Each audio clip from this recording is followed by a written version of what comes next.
Today we're going to do some chain maintenance. For this you will need some cardboard, some WD-40 or something very similar.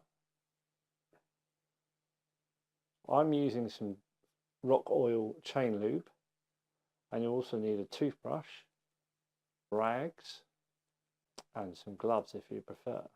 To begin, you start soaking the chain with WD-40. Just spray it on liberally and spin the wheel around at the same time.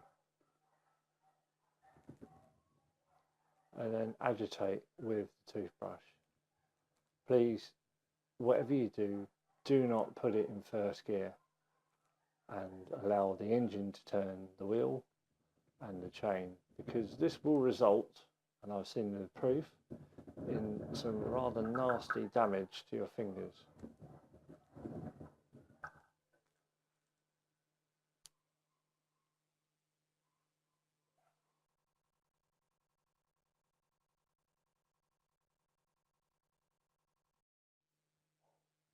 Once you've finished with the WD-40 and the toothbrush, go around again using a rag and clean everything off.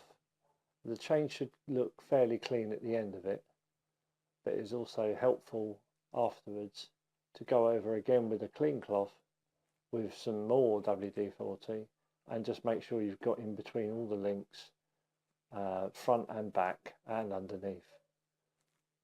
This serves to remove extra dirt, which may shorten the length of your chain life. Next, use the cardboard to protect the wheel while you spray on the new chain lube. Using the straw attachment, make sure you get in between the links, both front and rear of the chain.